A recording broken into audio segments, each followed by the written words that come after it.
Propaganda ইতিহাস কেবল সিনেমাতেই থাকে না। প্রোপাগান্ডা ইতিহাস পক্ষপাত দুষ্ট সরকারের পাঠ্য বইতেও থাকে, যা জোর করে বাধ্য করা নতুন প্রজন্মের শিশুদের পড়তে, সেই মতো তাদের চিন্তাধারা গড়ে তোলে। কলকাতায় লাশের পাহাড় জমে গেছে। কোন বিশ্ববরেণ্য, কোন অস্কার জয়ী, কোন জাতীয় পুরস্কারপ্রাপ্ত কোন পরিচালকের এই ঘটনাটি নিয়ে সিনেমা করার সাহস হয়নি। তারপর মুসলিম জনগোষ্ঠীকে পোষণ করে, হিন্দু বা সনাতন সভ্যতাকে বিকৃত করে, তাদের আচার পূজা অর্চনা, তাদের উপাসনা পদ্ধতিকে বিদ্রুপ করে প্রাচীন ভারতের প্রাচীন সভ্যতাকে বিলুপ্ত করে দেওয়ার এই চেষ্টা। সকলকে নমস্কার, আমি ভিডিওটি সেই বিষয় নিয়ে যে বিষয় সাধারণ মানুষ খুব কমই জানে। গোপাল পাঠা এই নামটি ইদানিং খুব বেশি জনপ্রিয় হয়ে উঠেছে, বা বলা ভালো ইতিহাসের বিস্মৃতির আড়াল থেকে জনসম্মুখে ফিরে এসেছে। কে এই গোপাল পাঠা, কি বা তার ইতিহাসের ভূমিকা? সিনেমাটির নাম বেঙ্গল ফাইলস। পরিচালক বিবেক রঞ্জন অগ্নিহোত্রী। বঙ্গের বিশিষ্ট কিছু বিখ্যাত অভিনেতাদের দেখা গেছে এই সিনেমা। মিঠুন চক্রবর্তী থেকে শুরু করে শাশ্বত সৌরভ দাস। কেন এই সিনেমাটিকে নিয়ে এত আলোচনা? সিনেমাটি যে বিষয় নিয়ে তৈরি তা 1946 সালে Kolkata killing direct action Statesman পত্রিকায় এই হেডলাইনে প্রকাশিত হয়েছিল, দ্য গ্রেট ক্যালকাটা কিলিং। 46 16ই আগস্ট তৎকালীন অবিভক্ত বঙ্গের মুখ্যমন্ত্রী হোসেন সোহরাওয়ার্দীর সময়ে কলকাতায় মুসলিম সমাজের এক বিরাট অংশ কলকাতা হিন্দু নামধারীদের হত্যা লীলায় মেতে উঠেছিল। উদ্দেশ্য ছিল কলকাতা এবং পশ্চিমবঙ্গে ভয়ের পরিবেশ তৈরি করে এই অঞ্চলে মুসলিম ডমিনেশন প্রতিষ্ঠা করে অবিভক্ত বঙ্গকে পুরোটাই পূর্ব পাকিস্তানে পাঠিয়ে দেওয়া, যাতে এখানকার হিন্দুরা ভীত সন্তুষ্ট হয়ে মুসলিম সমাজে, মুসলিম দেশে যোগ দেয়। রুখে দাঁড়ালেন গোপাল মুখোপাধ্যায় এবং তার দলবল। শুধুই তার নামই রাজনৈতিক মহলে বেশি চর্চিত হলেও তার সঙ্গেও যারা সঙ্গী সাথীরা ছিলেন তারাও কিন্তু এই প্রতিরোধে ভূমিকা রেখেছিলেন। স্বাধীনতার 79 বছর পর কোন পরিচালকের, কোন বিশ্ববরেণ্য, কোন অস্কার জয়ী, কোন জাতীয় পুরস্কারপ্রাপ্ত কোন পরিচালকের এই ঘটনাটি নিয়ে সিনেমা করার সাহস হয়নি। স্বাধীনতার পর থেকে কেন্দ্রের এবং বঙ্গে ক্ষমতাসীন দল কংগ্রেস এবং সিপিএম তারা বরাবরই মুসলিম সমাজকে ভোট ব্যাংক হিসেবে ব্যবহার করে ক্ষমতায় টিকে থাকার লক্ষ্যে সরকার গড়েছেন। তারা কখনোই ভারতবাসীর নতুন প্রজন্মকে সত্য ইতিহাস জানতে দেননি। তারা মুসলিম ধর্মাবলম্বী মানুষদেরকে সর্বদা তোষণ করে এসেছে।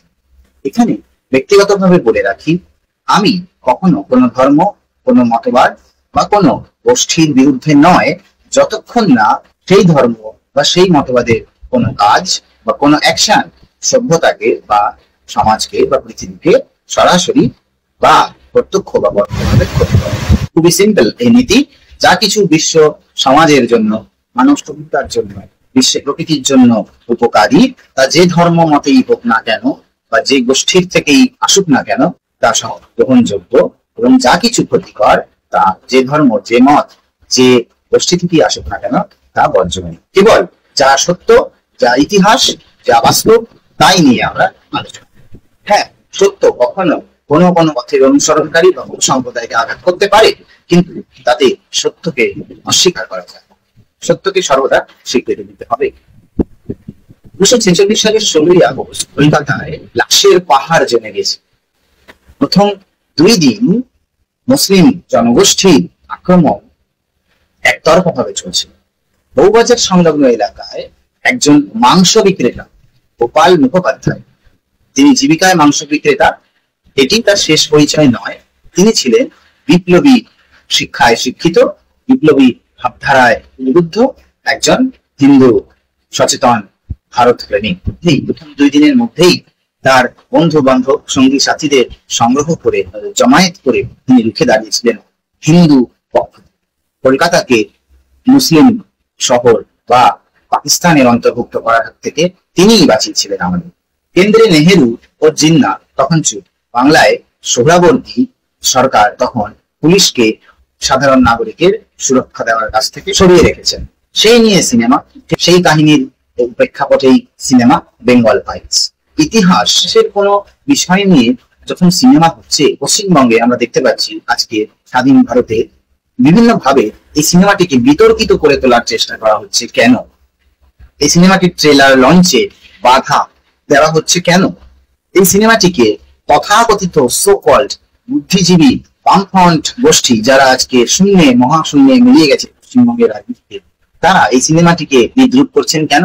ইতিহাসের বিকৃতিকরণ হয়েছে বলে লাফালাফি করছেন কেন? এমনকি রাজ্যে বর্তমানে ক্ষমতাসীন তৃণমূল সরকার, তারাও এই সিনেমাটিকে গ্রহণ করতে চাইছেন না কেন?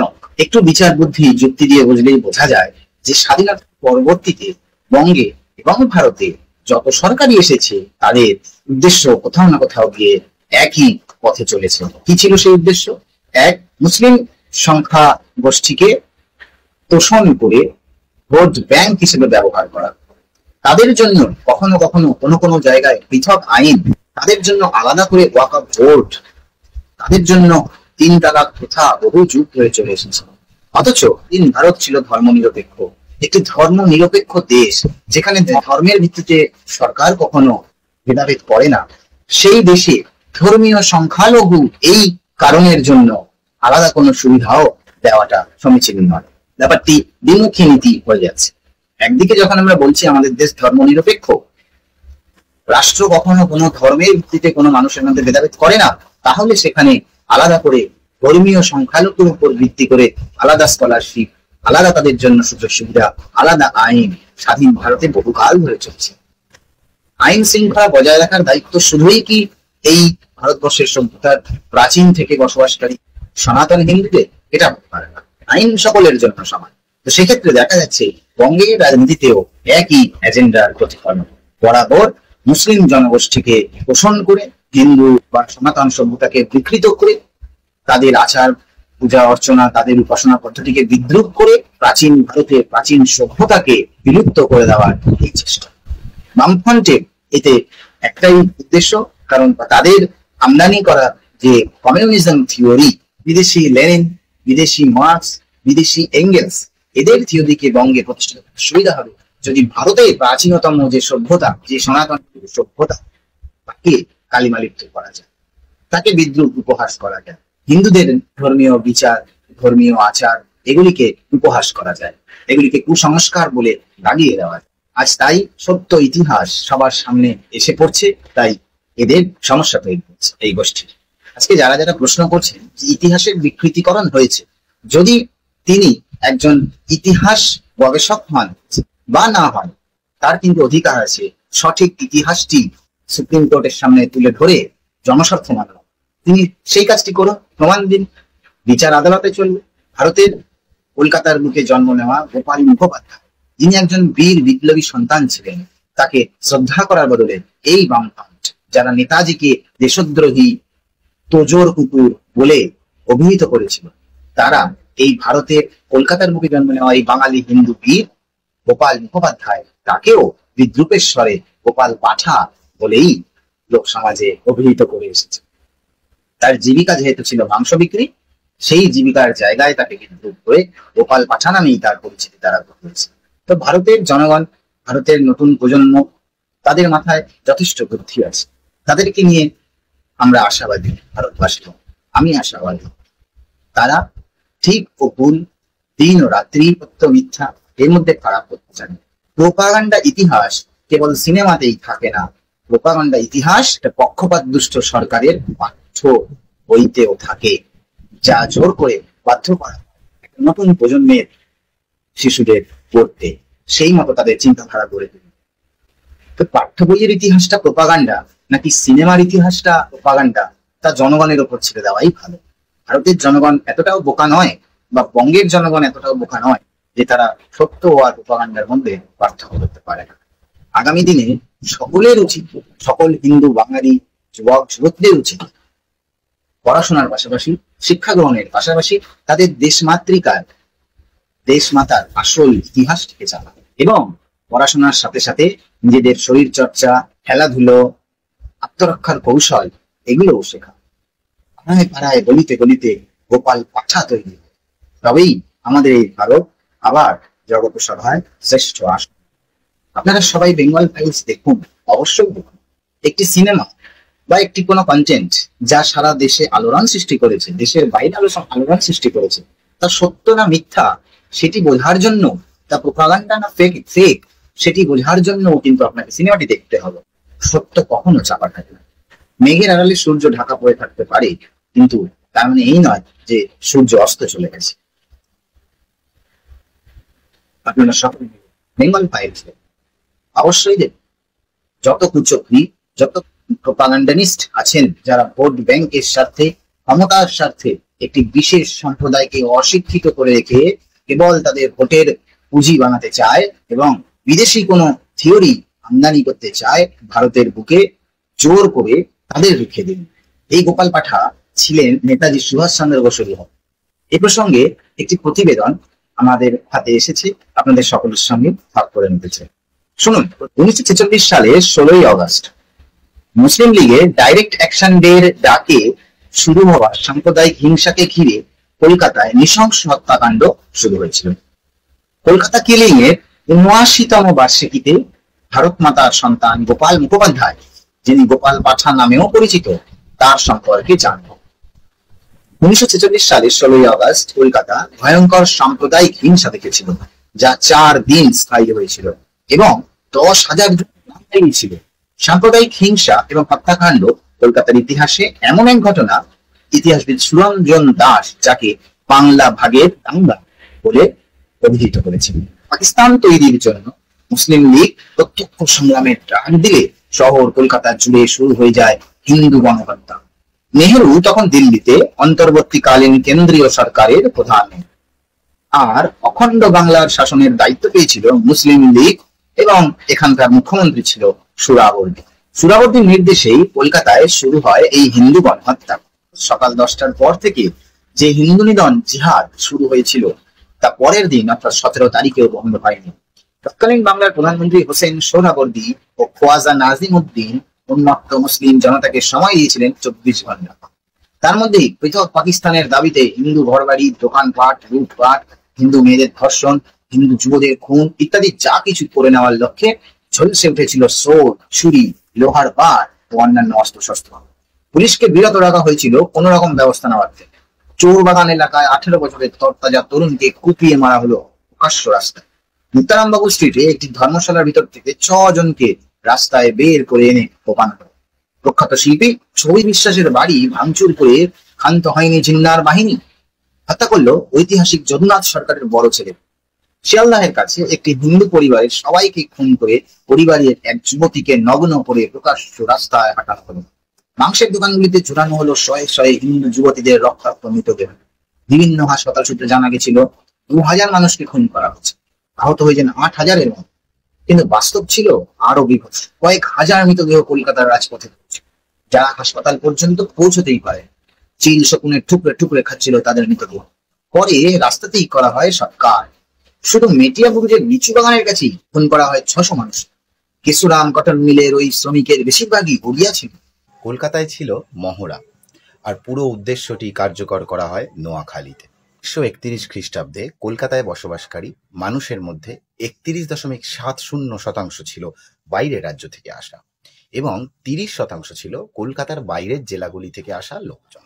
60 লক্ষ মানুষের বাস কলকাতায় ছিল 1200 জনের পুলিশ বাহিনী, এর মধ্যে মুসলমান 63 জন।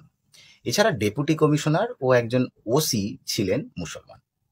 মুসলমান দাঙ্গাবাজদের বেশিরভাগ ছিল গ্রাম থেকে আসা লোক, এর মধ্যে ছিল মুসলমান শ্রমিক, কসাই, খালাসি, ছ্যাকরা গাড়ির চালক ইত্যাদি। অন্যদিকে মুসলিম লীগের বিরুদ্ধে প্রতিরোধ গড়ে তোলার কাজে ভূমিকা ছিল হিন্দু সম্প্রদায়ের শিক্ষিত যুবক, ছাত্র সমাজ ও মধ্যবিত্তদের। 1946-এর 16ই আগস্টের সকালে মুসলিম লীগ যখন অ্যাকশন শুরু করে তখনও পর্যন্ত কলকাতার হিন্দুরা বিষয়টা বুঝে উঠতে পারেনি।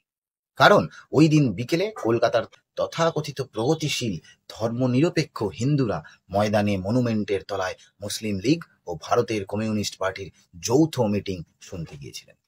1946 সালে মুসলিম লীগের নেতৃত্বে গ্রেট ক্যালকাটা কিলিং শুরু হলে রুখে দাঁড়ান গোপাল মুখোপাধ্যায় ও তার ভারতীয় জাতীয় বাহিনী। বাদ হয়ে গিয়েছে। গোপাল ছিলেন বলে টালা ট্যাঙ্ক আছে, শিয়ালদা স্টেশন আছে, আপনি আমি রয়েছি। আর সেই প্রবাদের সঙ্গে জড়িয়ে আজও রয়েছে মেডিকেল কলেজের হাসপাতালের উল্টো দিকে এক চিলতে মাংসের দোকান। মুসলিম লীগের বাহিনীর হাত থেকে হিন্দুদের বাঁচাতে এগিয়ে এসেছিলেন কলকাতা বউবাজারের এই ডাক সাইটে হিন্দু যুবক কুস্তিগির গোপাল মুখোপাধ্যায়। পরিচয় বিপ্লবী অনুকূল চন্দ্র মুখোপাধ্যায়ের ভাগ্নে। কলকাতা বউবাজারের মালাঙ্গা লেনে 1913 খ্রিস্টাব্দের 7ই সেপ্টেম্বর গোপালের জন্ম। সেবার হিন্দুদের বাঁচাতে গোপাল জোগাড় করেছিলেন 24 পয়েন্ট বোরের রাইফেল, এবং সেগুলি জোগাড় হলো 1945 খ্রিস্টাব্দে দ্বিতীয় বিশ্বযুদ্ধের সময় কলকাতায় ঘাঁটি গেড়ে থাকা মার্কিন সৈন্যদের কাছ থেকে। এক বোতল হুইস্কি কিংবা সামান্য কিছু টাকা দিলে তখন সেগুলো পাওয়া যেত। ছোট থেকেই গোপালের আদর্শ ছিলেন নেতাজি সুভাষচন্দ্র বসু। ভারতীয় জাতীয় বাহিনী নামে একটি ছোট্ট সংগঠন পরিচালনা করতেন গোপাল। যোগ দিলেন যুগল কিশোর ঘোষ, কলকাতার বসবাসকারী শিখ ও গোয়ালা সম্প্রদায়ের মানুষজন, এবং এতে ছিল শ্যামাপ্রসাদ মুখোপাধ্যায়ের সমর্থন। গোপালের ঘনিষ্ঠ প্রতিবেশী ছিলেন ডাক্তার বিধানচন্দ্র রায়। গোপাল পাঠার নেতৃত্বে মারমুখী হিন্দুরা পাল্টা মার দিতে শুরু করলো। মার খেতে লাগলো মুসলিম লীগের দলবল। তখন সুরাবর্দী ইংরেজ সরকারকে অনুরোধ করে সেনা নামালেন। গোপাল একদিনেই 800 হিন্দু ও শিখ যুবককে সঙ্গে নিয়ে পাল্টা মার দিয়েছিলেন বলেই জানা যায়। শেষ জীবনে গোপাল মুখোপাধ্যায় একজন সমাজকর্মী হিসেবে ন্যাশনাল রিলিফ সেন্টার ফর ডেস্টিটিউটস নামে একটি দাতব্য প্রতিষ্ঠান চালাতেন। এলাকায় বিশাল আকারে শুরু করেছিলেন কালী পুজো। বহু বিশিষ্ট জনেরা এই কালী পুজোয় এসেছেন। 2005 খ্রিস্টাব্দের 10ই ফেব্রুয়ারি কলকাতার এই বীর সন্তান গোপাল পাঠার মৃত্যু হয়। 2014 খ্রিস্টাব্দে হিন্দু সংহতি সংগঠনের তরফে গোপাল পাঠার শতবর্ষ স্মরণ অনুষ্ঠান আয়োজিত হয়। কলকাতা শহরের বুকে হিন্দুদের নিরাপদ একটি ঠিকানা তৈরির কারিগর ছিলেন গোপাল পাঠা। দুঃখের কথা, আমাদের পাঠ্যপুস্তকে তেভাগা, তেলেঙ্গানা স্থান পায়। সিঙ্গুর আন্দোলন বা বেচারাম মান্নারও কথা লেখা থাকে সেখানে। হিরো বানানো হয় বিদেশি চে গুয়েভারাকে, রাস্তার নাম হয় হো চি মিন, কার্ল মার্কস বা লেনিনের নামে, কিন্তু গোপাল মুখার্জিদের বাক্য করেই রাখা থাকে সেখানে। এই চক্রান্তকে ব্যাব্র করা শুরু হয়েছে আমাদের শিকড়ের ইতিহাসকে সকলের সামনে আনা। আর তাতেই আতঙ্কিত বাম কংগ্রেস ইকোসিস্টেম। যাদবপুর জেএনইউ এর রান্নাঘরে তৈরি হচ্ছে slogan no vote to BJP.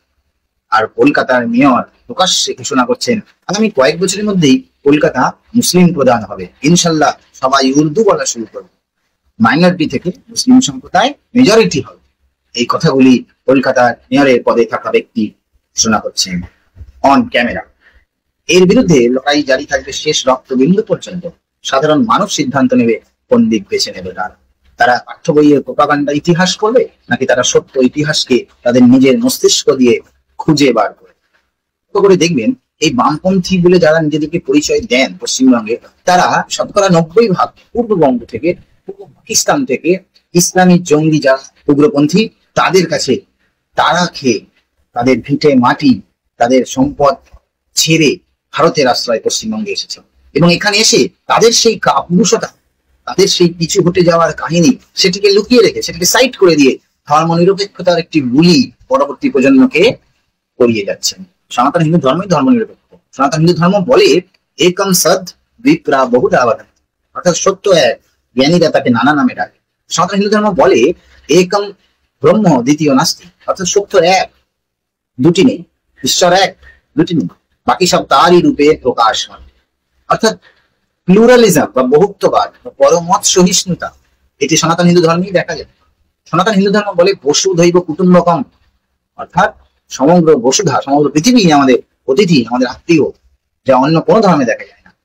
তারা নিজেদের ধর্মে, নিজেদের কমিউনিটি, নিজেদের মতবাদের মানুষের জন্যই তারা ভাতৃত্ববোধ তৈরি করে, সমগ্র মানব জাতির জন্য নয়। অন্য মতাবলম্বীদের জমি সম্পদ, তাদের স্ত্রী, তাদের সম্পদ, তাদের জমি, এগুলি তারা দখল করে আত্মসাৎ করে সেখানে নিজেদের সংস্কৃতি গড়ে তোলে। এটি দেখা গেছে। একমাত্র সনাতন হিন্দু ধর্ম নিজেই ধর্মনিরপেক্ষ এবং সনাতন হিন্দু ধর্ম পরমত সহিষ্ণু বা বহুত্ববাদকে সমর্থন করে বলেই এই দেশেই বিদেশ থেকে কালে কালে বহিরাগত দস্যু ডাকাত শাসকরা, ইসলামী দস্যু ডাকাত শাসক, ইংরেজ শাসক, তারা এই দেশে এসে সম্পদ লুট করেছে, এই দেশের নিজেদের সংস্কৃতিকে প্রতিষ্ঠিত করার সাহস পেয়েছে। কেন? কারণ সনাতন হিন্দু ধর্ম বসুধৈব কুটুম্বকম, অতিথি দেব ভব, এই মতবাদে বিশ্বাস। সেই সনাতন হিন্দু ভারতে এই বাম যারা 34 বছরে পশ্চিমবঙ্গকে জঞ্জালে পরিণত করে দিয়েছে, যারা আজ মহাশূন্যে বিলীন হয়ে গেছে, তাদের চরিত্রে আপনি একটি বৈশিষ্ট্য দেখতে পাবেন।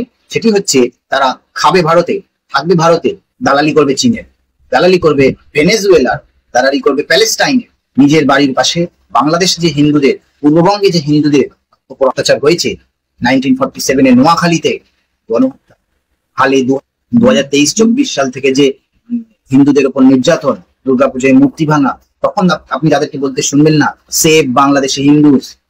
তারা বহুদূর এখান থেকে প্যালেস্টাইন তার খোঁজ রাখে, সেখানে কোন হামাস জঙ্গি গোষ্ঠী, মুসলিম ইসলাম জঙ্গি গোষ্ঠী, তারা ইসরায়েলের কাছে জঙ্গিগিরি করার জন্য মার খাচ্ছে, তাতে এদের প্রাণ কাঁদছে। আমাদের দেশ ভারতে, ভারতবর্ষে আক্রমণকারী পাকিস্তানে যখন জঙ্গি ঘাঁটিগুলি উড়ে যায়, তখন প্রাণ কাঁদে এই বাংলার, এই বঙ্গে ধর্মনিরপেক্ষ সোকল বুদ্ধিজীবী হামপন্থী বাবুদের। এই কথাগুলি শুনতে অতি তিক্ত লাগলেও, অতি ক্রূর লাগলেও এই কথাগুলি শুনতে হবে, হজম করতে হবে। দেশ নায়ক নেতাজি, যিনি তার নিজের জীবনটা উৎসর্গ করে দিয়েছেন দেশের জন্য, তাকে এরা তোজর কুকুর বলেছিল। তাকে কোনোদিন তারা দেশ বিপ্লবীর সম্মান দেয়নি। এসবই হচ্ছে প্রোপাগান্ডা। আপনি যে সনাতন হিন্দু সভ্যতার নাগরিক, আপনি যে ভারতীয়, এবং যে সকল রাষ্ট্রবাদী মুসলিম ধর্মাবলম্বী আমার ভাই বোন আছেন, তারাও যে ভারতকে ভালোবাসছে, তাদের মাথা থেকে এই ভারত প্রেমকে, এই জাতীয়তাবাদের ঐক্যকে খণ্ডিত করে দেওয়া। তোমাদের জাতির কোনো গর্বের ইতিহাস নেই। যা কিছু গর্বের ইতিহাস আছে লেনিনের, যা কিছু গর্বের ইতিহাস আছে কার্ল মার্কসের, যা কিছু গর্বের ইতিহাস আছে ফ্রেডরিক এঙ্গেলসের, চে গুয়েভারার, এই বিদেশি থিওরিকে পশ্চিমবঙ্গে প্রতিষ্ঠিত করার জন্য সোকল্ড বুদ্ধিজীবী, আইনজীবী, সোকল্ড সেকুলার, সিউডো সেকুলার বুদ্ধিজীবীরা রাস্তায় দাঁড়িয়ে গোমাংস খান, গরুর মাংস খান, এবং তার এগেনস্টে সাফাই দেন যে গরুর মাংস খাওয়ার অপরাধে কাউকে পিটিয়ে মারা হয়েছে, তাই আমি গরুর মাংস খেলাম প্রতিবাদ খেয়ে। তাহলে তো বাংলাদেশে হরে কৃষ্ণ, জয় মা কালী, ওম নমঃ শিবায় এই কথাগুলি বলার জন্য পিটিয়ে মারা হচ্ছে। 2024 সালের 23 সালের আপনি ইতিহাস দেখুন, সাম্প্রতিককালে ঘটে যাওয়া ঘটনা। দেশভাগের সময় সেখানে হিন্দু শতাংশ কত ছিল, সেখানে কতটা নেমে এসেছে জনসংখ্যার পার্সেন্টে? পাকিস্তানে কত ছিল দেশভাগের সময়, আজকে কত নেমে এসেছে? তখন তারা সেগুলোকে জেনোসাইড বা গণহত্যা বলে না, তখন তাদের প্রাণ কাঁদে না। আপনারাই বিচার করুন, ধর্মনিরপেক্ষতার নামে আপনাদের দেশকে বিক্রি করবেন, দেশের সঠিক ইতিহাস জানা থেকে দূরে থাকবেন, নাকি প্রোপাগান্ডা ইতিহাস, প্রোপাগান্ডা পাঠ্য বইয়ে যেগুলো আপনাকে পড়ানো হয়েছে সেগুলোই আপনি শুনে যাবেন। আগামী 5ই সেপ্টেম্বর বেঙ্গল ফাইলস আসছে। আগ্রহী দর্শক হিসেবে, সত্যানুসন্ধানকারী দর্শক হিসেবে, ভারতবাসী হিসেবে সিনেমাটি দেখতে যান এবং আরো বন্ধুদের নিয়ে দেখতে যান। সকলে জানা প্রয়োজন গোপাল চন্দ্র মুখোপাধ্যায় ওরফে গোপাল পাঠা ছাড়াও 1946-এর 16ই আগস্ট থেকে 18ই আগস্ট যারা যারা কলকাতা শহরকে মুসলিম লীগের গুন্ডাদের হাত থেকে রক্ষা করেছিলেন, তারা প্রত্যেকেই আমাদের বন্ধু। সূত্র থেকে পাওয়া তথ্য অনুযায়ী যতদূর জানা গেছে, সেই সকল বীর যোদ্ধাদের নামের একটা তালিকা দেওয়ার চেষ্টা করবে। বিপিন বিহারী গাঙ্গুলি, সুরেশ চন্দ্র বন্দ্যোপাধ্যায়, গোপাল মুখোপাধ্যায় ওরফে গোপাল পাঠা, রাম চ্যাটার্জি, সুবল চন্দ্র ঘোষ, জয় সিং নাহার পরবর্তীকালে পশ্চিমবঙ্গের উপমুখ্যমন্ত্রী হয়েছিল। বেলেঘাটায় বিষ্ণুচরণ ঘোষ, টালিগঞ্জে জে এল পুরী, দিলীপ রায়চৌধুরী, কাশীপুরে প্রফুল্লকান্তি ঘোষ ওরফে শত ঘোষ, শোভাবাজারে রণজিৎ সাহা, কালীঘাটে মলয় ব্যানার্জি, বালিগঞ্জে অমল দত্ত, জোড়াসাঁকোয় জগবন্ধু মিত্র ও গৌর গোস্বামী, মুচিপাড়ায় বিনয় ব্যানার্জি, জগা বসু, ভানু বসু, শ্যামপুকুরে মলয় সরকার, সুকুমার বসু, বাগবাজারে সুখদেব সাহা, উঞ্চডাঙ্গায় নবজ্যোতি বর্মন, মানিকতলায় কাজল মুখোপাধ্যায়, বটতলায় গুরুপদ নন্দী, চোরাবাগানে ঋষিকেশ চৌধুরী, চিতপুরে নেপাল রায়, আমহার স্ট্রিটে কালী মুখার্জি, এনচালি বেনিয়াপুকুরে আশুতোষ ঘোষ, শ্যামলা অনেকের ধারণা অবাঙালি আর শিখরাই এই কয়েকদিন সক্রিয় ছিলেন, যা একদমই কলকাতার মধ্যবিত্ত বাঙালি নিজেদের বাঁচাতে প্রথমবার কোন দাঙ্গায় অস্ত্রঘাত করেছে। পশ্চিমবঙ্গের ইতিহাস বিস্তৃত হিন্দু বাঙালিরা তাদের বর্তমানের অস্তিত্বের জন্য এই নামগুলি মনে রাখুন। এই নামগুলি 1946-এর আগস্টে বাঙালি অস্মিতার জন্য লড়াইয়ে শহীদ।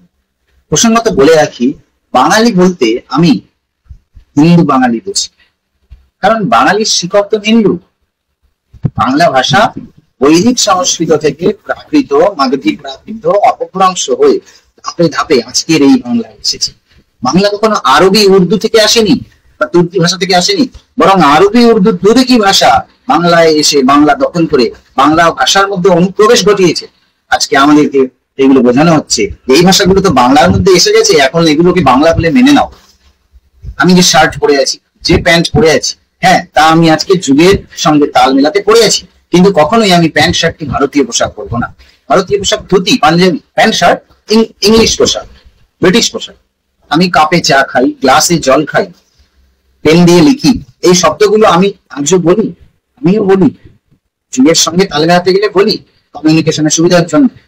কিন্তু কখনোই আমি বলবো না যে কাপ, প্লেট, বোর্ড এগুলো বাংলা শব্দ।